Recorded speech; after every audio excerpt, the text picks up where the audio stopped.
우리 교회 영화부에 나오는 아이들을 보면 하나이 하나이가 정말 사랑스럽고 귀엽습니다. 아이들이 얼마나 쑥쑥 자라는지 아이들 행동 하나, 말 한마디에 늘 영화부에 웃음꽃이 피는 이야기를 듣습니다. 지난 주일에 영화부에서 있었던 이야기입니다. 31개월 된 시에리가 38개월 된 도준을 보면서 너무 반가워서 오빠 보고 싶어서 그렇게 말했습니다. 도준이가 뭐라고 대답한 줄 아십니까? 그래서 내가 왔잖아. 오빠 보고 싶어서 그래서 내가 왔잖아. 둘이 다정하게 31개월 된 시에리와 38개월 된 도준이가 이야기를 나누는 것을 보면서 선생님들이 빵 터졌다는 이야기를 들었습니다. 저는 시에리와 도준이의 대화를 들으면서 이 대림절에 다시 오실 예수님을 맞이하는 장면이 떠올랐습니다. 그렇게 우리가 사모하고 기다리던 다시 오실 주님을 만났을 때 우리가 너무 반가워서 예수님 보고 싶었어요. 그렇게 하면 예수님께서 뭐라고 대답하실까요? 맞아요. 그래서 내가 왔잖아. 예수님이 그렇게 대답할 것입니다. 오늘은 대림절 둘째 주일입니다.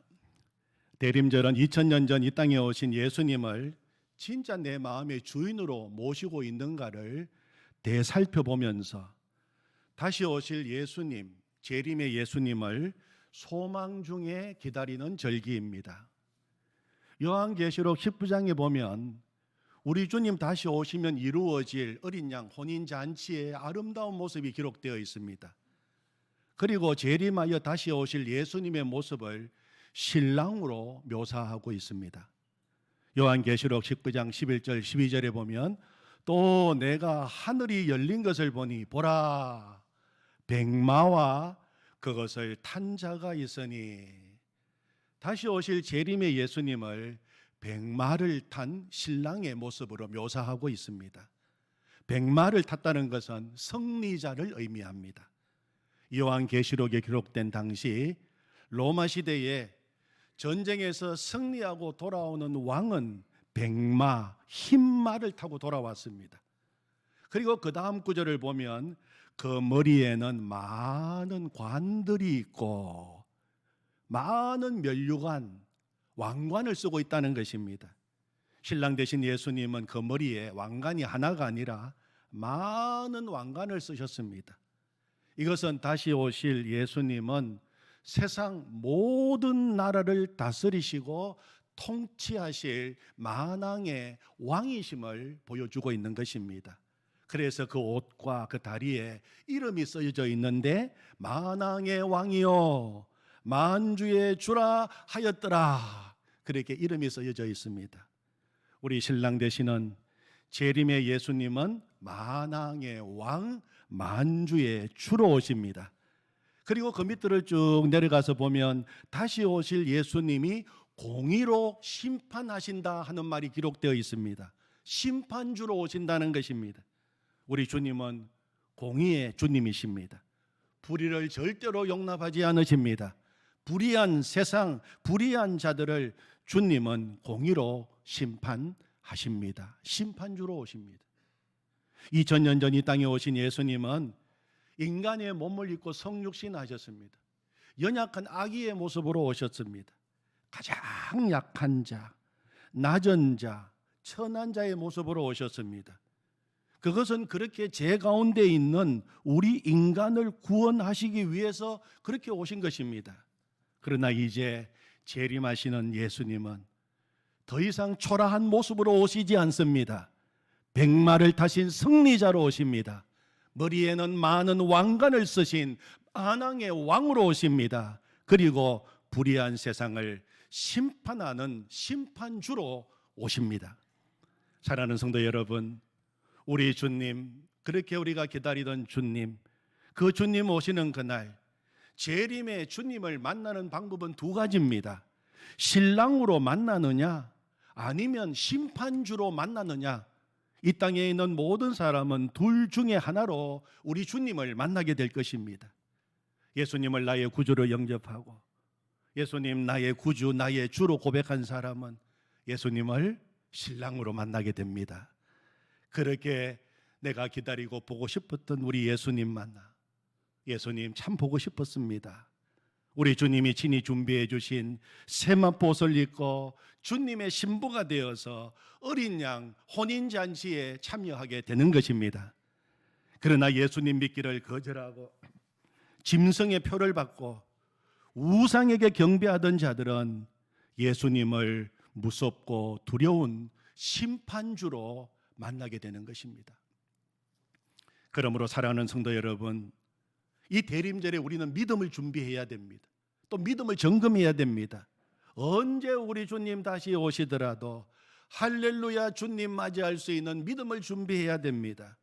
신랑 대신 예수님 맞이할 등불 준비하고 기름 준비하는 슬기로운 다섯 처녀가 되어야 합니다. 사랑의 원자탄이라고 불리웠던 손양은 목사님은 정말 주님을 향한 믿음을 끝까지 지켰어요. 나의 달려갈 길을 달리고 끝까지 믿음을 지켰다고 하는 그 바울의 고백처럼 손양은 목사님은 끝까지 주님을 향한 믿음을 지켰습니다. 그래서 일제의 신사참배를 거부한 것입니다. 1940년 감옥에 갇혀서 옥살이 했습니다. 1943년 출소했다가 또다시 주님을 향한 일편단심의 믿음으로 말미암아 신사참배 거부하고 5개월 만에 다시 감옥에 재수감되었습니다. 그 춥고 배고프고 혹독한 그 고난의 자리에서도 손양한 목사님이 작사하시고 부르셨던 노래가 있습니다. 주님 고대가입니다. 저는 이 노래가 신랑을 기다리는 신부의 노래다, 그렇게 말씀드리고 싶습니다. 우리도 신랑 대신 주님을 기다리는 신부의 마음으로 이 시간 우리 같이 한번 불러보면 좋겠습니다. 주님 고대가, 오늘 여러분 돌아오실 때 받은 노래입니다. 손양원 목사님 신랑 기다리는 신부가 되어서 불렀던 그 노래입니다.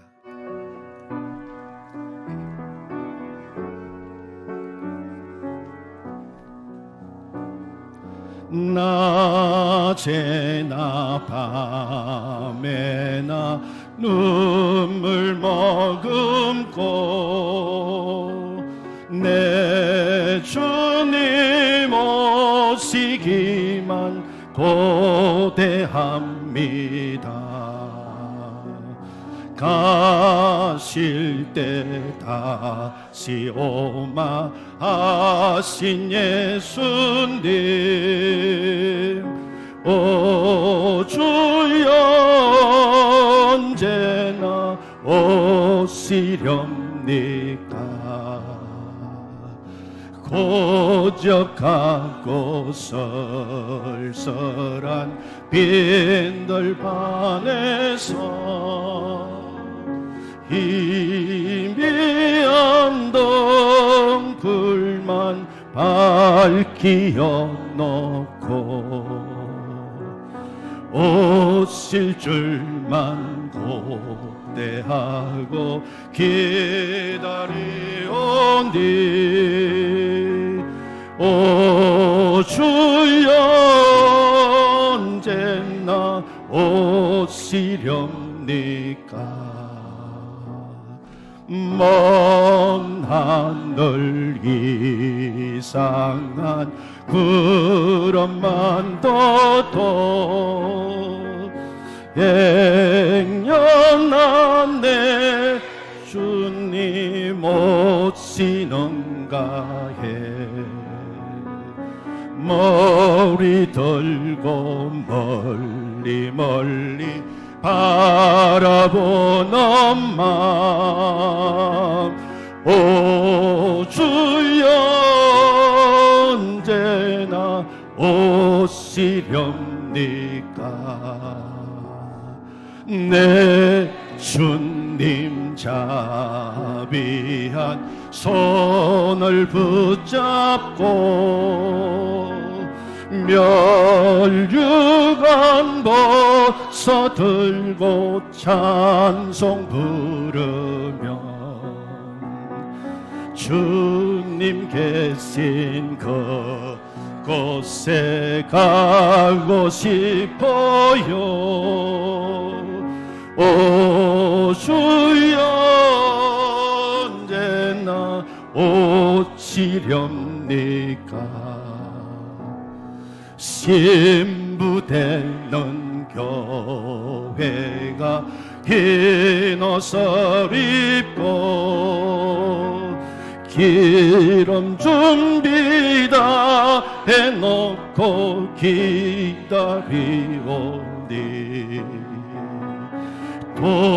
도적같이 오심하고 하신 예수님 오 주여 언제나 오시렵니까? 천년을 하루같이 기다린 주님 내 영혼 당하는 것 볼 수 없어서 이 시간도 기다리고 계신 내 주님 오 주여 이 시간에 오 주여 이 시간에 오시옵소서. 오 주여 이 시간에 오시옵소서.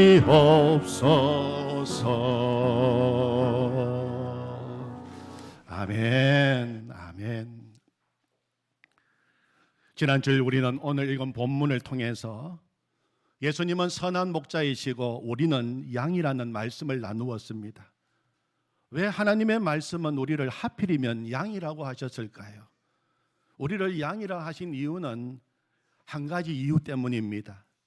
우리는 반드시 돌보는 목자가 필요한 존재라는 사실을 가르쳐 주시기 위함입니다.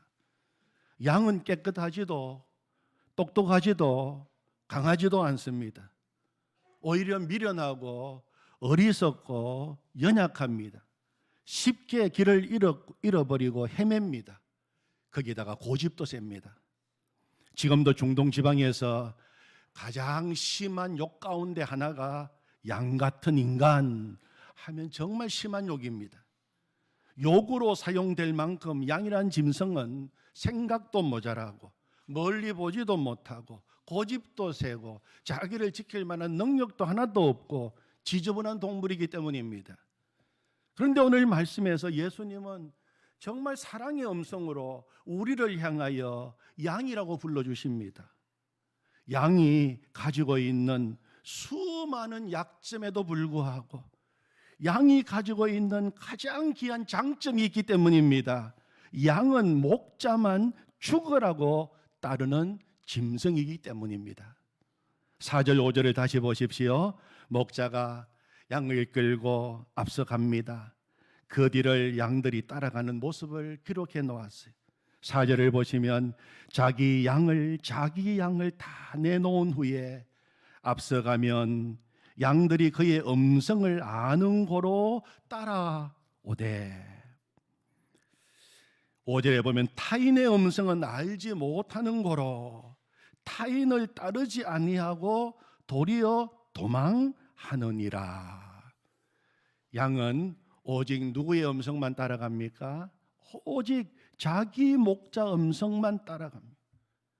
양에게 목자는 한 분밖에 없습니다. 그게 양입니다. 여러분, 오늘 우리의 모든 문제가 무엇입니까? 모든 문제의 원인이 어디에 있다고 생각하십니까? 내가 양인 것이 문제입니까? 사람들은 내가 양같이 능력도 없고 힘도 없고 재능도 없고 그래서 내 인생에 문제가 많다고 생각합니다. 아닙니다. 우리의 모든 문제는 내가 양이기 때문에 생기는 문제가 아니라 예수님을 목자로 모시고 살지 않기 때문입니다. 우리 예수님은 전능하십니다. 그러므로 나의 무능은 전혀 문제가 되지 않습니다. 예수님은 전지하십니다. 다 아십니다. 그러므로 나의 우둔함은 더 이상 문제가 되지 않습니다. 예수님은 풍부하십니다. 그러므로 나의 부족과 모자람은 문제가 되지 않습니다. 예수님은 강하십니다. 그러므로 나의 약함은 문제가 되지 않습니다. 예수님은 거룩하십니다. 그러므로 그 예수님 앞에 서게 될 때 나의 추함은 더 이상 문제가 되지 않는 것입니다. 모든 문제의 원인은 예수님을 나의 목자로 모시고 살기를 원하지 않기 때문입니다. 더 나아가 예수님을 나의 유일한 목자로 모시기를 더더욱 원치 않기 때문입니다. 저는 지난 한 주간 우리 교회와 내년 목회를 위해 기도와 묵상하는 시간을 가졌습니다. 한 주간 내내 가진 질문은 나는 정말 예수님만 나의 목자로 삼고 예수님 한 분으로 만족하며 살고 있는가 하였습니다. 결론은 그렇지 않은 저의 모습을 똑똑하게 보게 되었습니다. 그 분명한 증거가 예수님을 나의 목자로 고백하면서도 여전히 염려하고 있고 여전히 걱정하고 있는 저의 모습을 보게 해주셨습니다. 마태복음 6장 31절에서 예수님이 말씀하신 염려하여 이르기를 무엇을 먹을까 무엇을 입을까 무엇을 마실까 하며 전전긍긍하고 있는 이방인의 모습이 바로 저의 모습이고 현재와 미래에 대해 불안해하고 염려하고 걱정하고 있는 저의 모습을 분명하게 보여주셨습니다. 저는 예수님이 나의 목자라고 수도 없이 고백하고 설교도 했지만 사실 예수님만을 목자로 모시고 살지 않았습니다.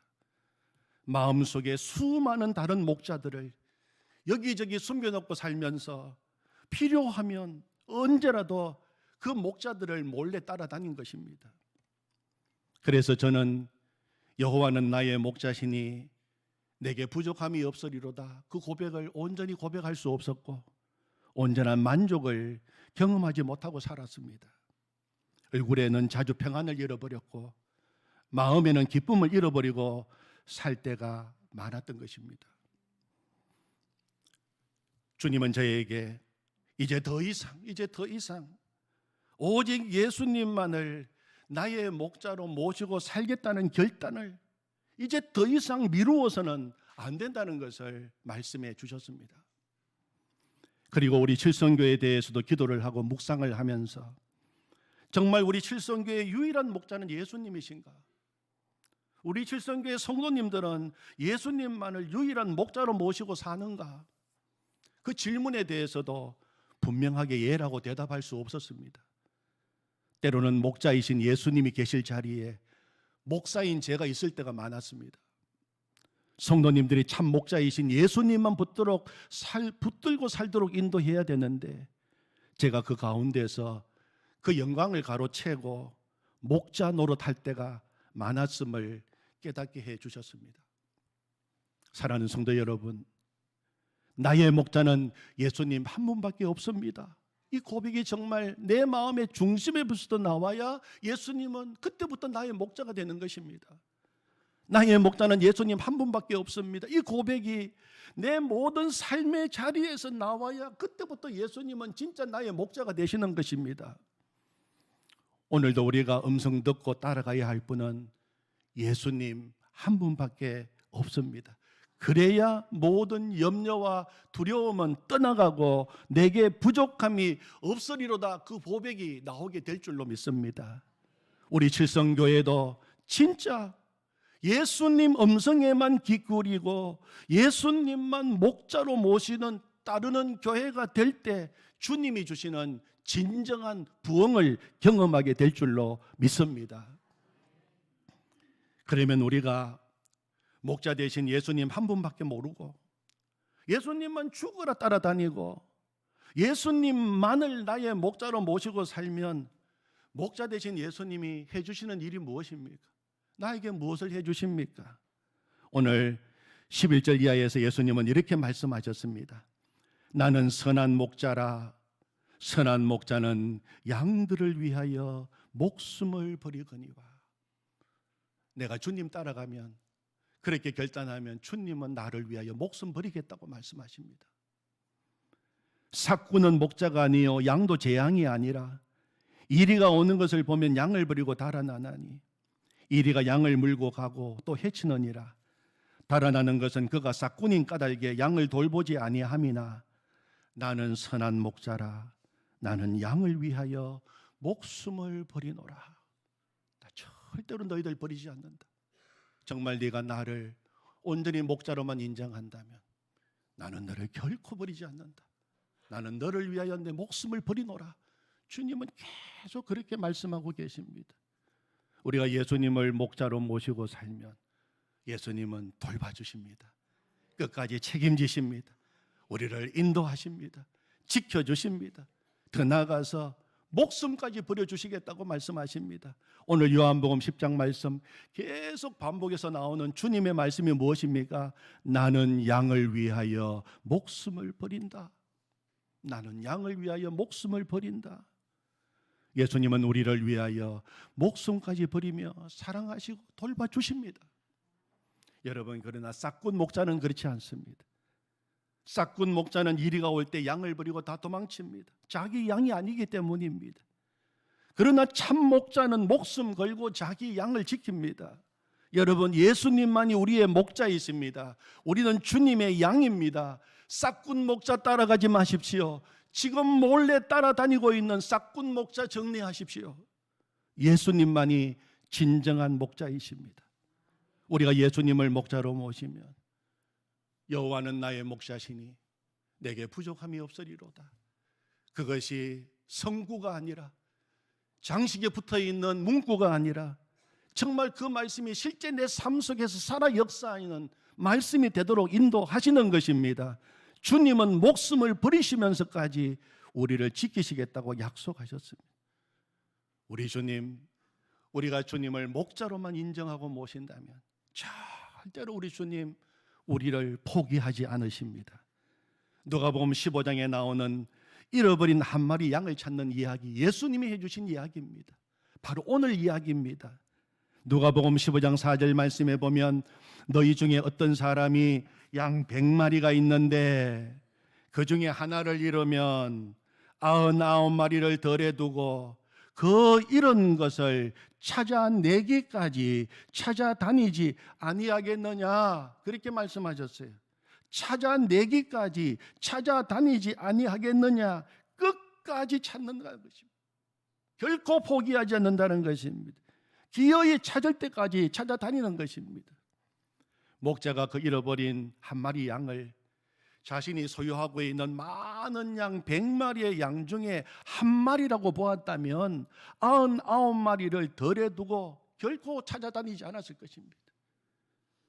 목자에게는 그 한 마리가 기어이 찾아야 하는 바로 그 양이었습니다.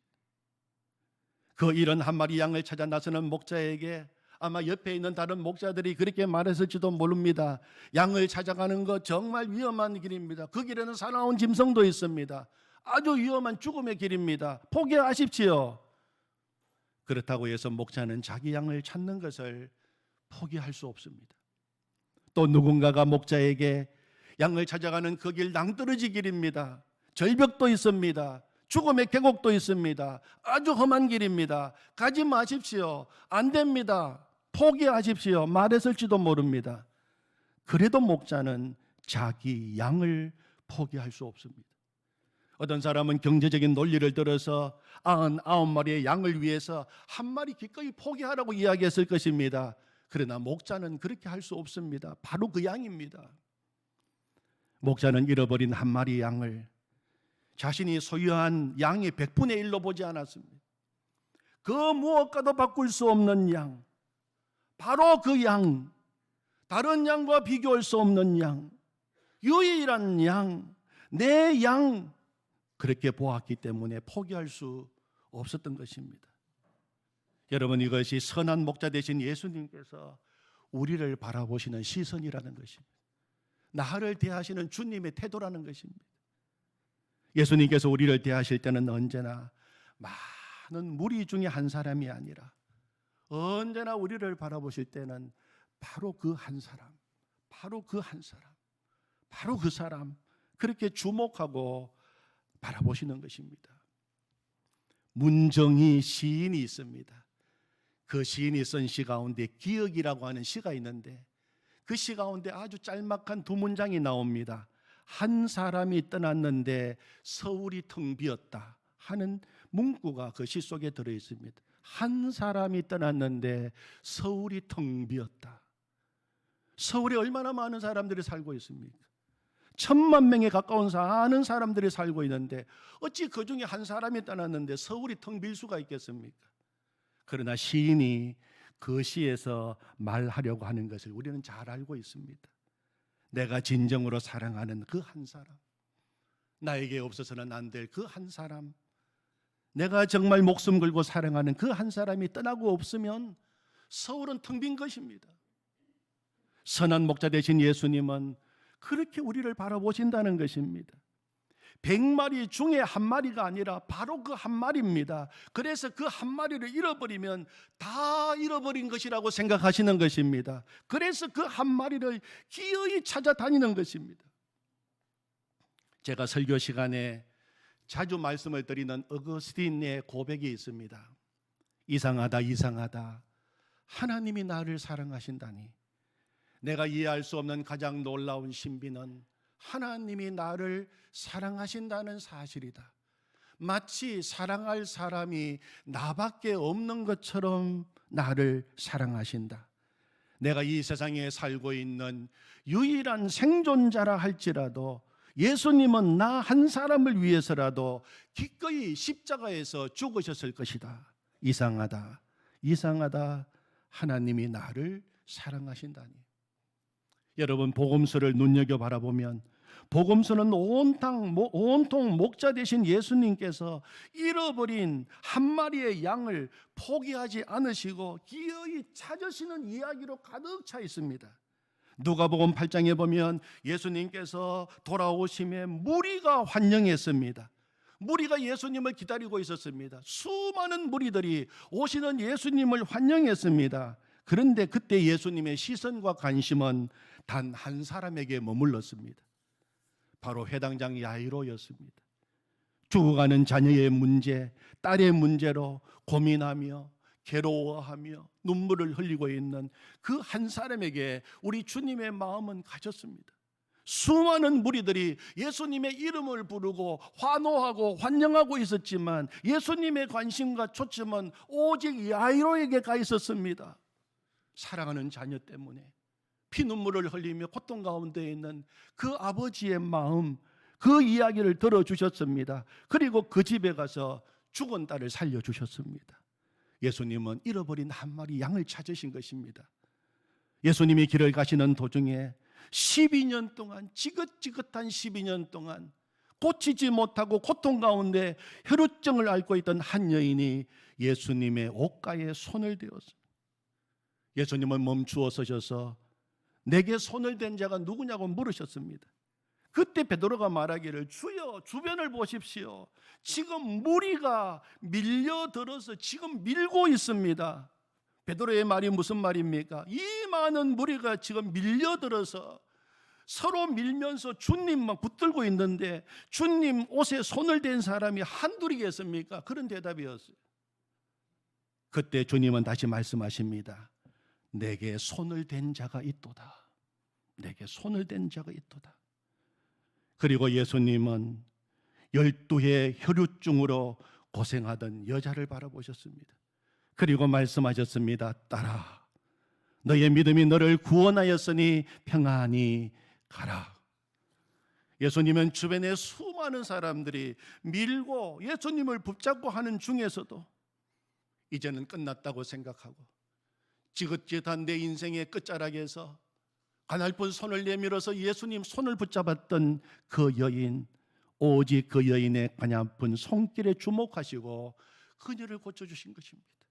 잃어버린 주님의 양을 기어이 찾으신 것입니다. 예수님이 여리고에 가셨을 때 수많은 사람들이 예수님 보기 위해서 몰려들었습니다. 삭개오도 예수님 보고 싶었습니다. 그러나 예수님 주변에 너무 많은 사람들이 있어서 예수님 볼 수 없어 그는 나무 위로 올라갔습니다. 수많은 사람들이 예수님을 지금 따르고 있고 주변에 있었지만 그때 예수님의 시선의 초점은 오직 한 사람, 그 삭개오에게 맞추어져 있었습니다. 삭개오를 향하여 내려오라 하시고 그 집에 들어가셨습니다. 수많은 사람들로부터 손가락질 당하고 외면당하고 따돌림 당하고 그래서 인생을 외롭게 살아가고 있는 삭개오, 그 삭개오를 향하여 오늘 구원이 이 집에 이르렀으니 이 삭개오도 하나님의 자녀라고 선포해 주셨습니다. 기어이 예수님은 잃어버린 한 양을 기어이 찾으신 것입니다. 사랑하는 성도 여러분, 아십니까? 복음서는 그렇게 끝나지 않습니다. 선한 목자 되신 예수님은 오늘 내 인생 가운데 찾아오신 것입니다. 나를 위하여 목숨을 버려주셨습니다. 십자가에서 죽으셨습니다. 그리고 기어이 나를 찾으신 것입니다. 오늘 선한 목자이신 예수님은 나는 내 양을 안다 그렇게 말씀하셨어요. 그리고 나는 내 양의 이름을 부른다 그렇게 말씀하셨습니다. 여러분, 선한 목자 되신 예수님은 나를 알고 계십니다. 주님이 나에 대해서 모든 것을 알고 있다는 사실이 어떤 때는 너무 부담스럽고 그것이 마치 내 인생을 구속하는 것처럼 보이고 그것이 너무 어떨 때는 귀찮게 여겨질 때도 있었습니다. 내 마음대로 살고 싶었습니다. 주님 좀 나를 그만두세요.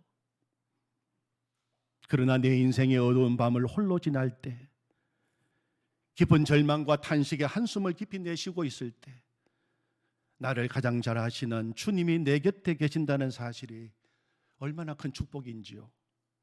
내 흐르는 눈물을 아시고 그 눈물을 닦아주시는 분이 계신다는 사실은 정말로 위로가 되는 것입니다. 뿐만 아니라 주님은 내 이름을 불러주십니다. 내 이름을 불러주세요. 내 이름 아시죠? 내 모든 생각도, 내 흐르는 눈물 그가 닦아주셨죠. 내 이름 아시죠? 내 모든 생각도. 여러분, 예수님이 선한 목자이십니다. 오직 예수님이십니다. 아멘. 하나님 아버지, 예수님을 목자라고 고백하면서도 늘 부족하게 살고 싹군 목자 따라가다가 사기당하고 싹군 목자 따라가다가 인생 망치고 싹군 목자 따라가다가 만신창이가 되어 이 자리에 왔습니다. 내가 선한 목자다. 이제는 내가 선한 목자다. 나를 따르라고 말씀하시니 감사합니다. 싹군 목자 정리하겠습니다. 주님, 싹군 목자 따라가지 않겠습니다. 이제 오직 예수님만이 나의 선한 목자이십니다. 오직 예수님이십니다.